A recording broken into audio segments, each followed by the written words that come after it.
నమస్తే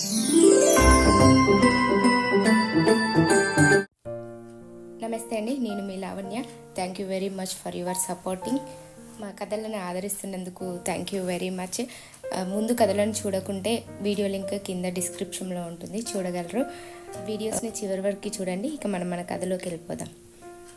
సుమంత్రుడు రథం నడుపుతుంటే ఆ ముగ్గురు అయోధ్యను, కోసల దేశాన్ని వదిలి ఘోర అరణ్యాల దిశగా ప్రయాణించి శృంగబేరిపురం చేరారు.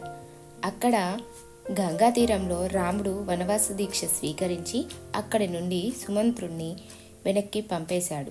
సీతారామ లక్ష్మణులు గుహుడి సహాయంతో గంగా నదిని దాటి కాలినడకన అరణ్య మార్గంలో ప్రవేశించారు. ఒక అరణ్యం దాటడం, మరొక అరణ్యంలో ప్రవేశించడం, ఇలా దట్టమైన జనసంచారం లేని నది దాటడం, మరొక నదీ తీరానికి చేరడం, భయంకరమైన అరణ్యంలోకి ప్రవేశించారు. అటువంటి అరణ్యాలలో ఉన్న భరద్వాజ మహర్షి ఆశ్రమం దర్శించారు. ఆ మహర్షి ఆదేశం ప్రకారం అక్కడ నుండి చిత్రకూటం చేరి అక్కడ ఒక అందమైన పర్ణశాలను నిర్మించుకున్నారు. ఆ పర్ణశాలలో సీతారామ లక్ష్మణులు సుఖంగా నివసించారు. ఈలోగా అయోధ్యలో రాముడి వియోగ దుఃఖంలో దశరథుడు మరణించాడు. వశిష్ఠుడు మొదలైన ఋషులు భరతుడిని రాజ్యాధిపత్యం స్వీకరించమన్నారు. భరతుడు ధర్మం పట్ల స్థిరమైన నిష్ట గలవాడు.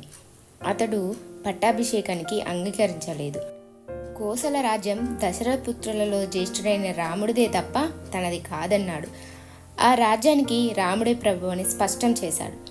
అరణ్యాలకు వెళ్ళిన రాముడిని అయోధ్యకు తీసుకువచ్చి పట్టాభిషేకం చేయించాలని సంకల్పించాడు. రాముడిని చక్రవర్తి లాంఛనాలతో అయోధ్యకు తీసుకురావడానికి మంత్రి పురోహితులతోనూ బంధుమిత్రులతోనూ చతురంగ బలాలతోనూ అరణ్య మార్గంలో అన్వేషిస్తూ బయలుదేరాడు. కొన్ని రోజులకు భరతుడు చిత్రకూటం చేరు రాముడిని కలిశాడు. రామ, ధర్మం తెలిసిన వాడివి, నీకు చెప్పేదేముంది? ఈ రాజ్యానికి నువ్వే రాజువి, నీ రాజ్యం నువ్వు స్వీకరించు అని ప్రార్థించాడు. తండ్రి మాట జవదాటని ధర్మమూర్తి రాముడికి రాజకాంక్ష లేదు. ధర్మాత్ముడైన భరతుడికి రాజ్యాధికారంపై వ్యామోహం లేదు. కానీ రాజ్యపాలన ఆగకూడదు. అందుకని రాముడు రాజ్యపాలన చేయమని భరతుడికి పరిపర విధాల నచ్చజెప్పాడు. ఎంత చెప్పినా భరతుడు వినకపోవడంతో చివరకు తన పాదుకలనిచ్చి వాటికి ప్రతినిధిగా రాజ్యపాలన చేయమని చెప్పి వెనక్కి పంపాడు.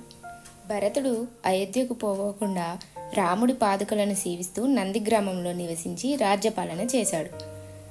భరతుడి రాకతో తన నివాసం ప్రజలందరికీ తెలిసిపోయింది. తన నివాసం తెలిసిన తరువాత తన కోసం ప్రజలు మాటిమాటికి వస్తారని, అది తన ప్రతిజ్ఞా పాలనకు అవరోధమని అవుతుందని భావించి రాముడు చిత్రకూటం వదిలి దుర్గమమైన దండకారణ్యం ప్రవేశించాడు. అరణ్యంలో ప్రవేశించాక ఏం జరిగిందో నెక్స్ట్ వీడియోలో వస్తుంది. మన రామాయణ కథలు ఎలా ఉంటున్నాయో మీరు నాకు కామెంట్ రూపంలో తెలియజేయండి. లైక్ చేయండి, షేర్ చేయండి, సబ్స్క్రైబ్ చేసుకోండి. ఎలా ఉన్నాయో తప్పకుండా తెలియజేస్తారని మనవి. If you like this video, please like, share and subscribe. Chinu Rock Bells.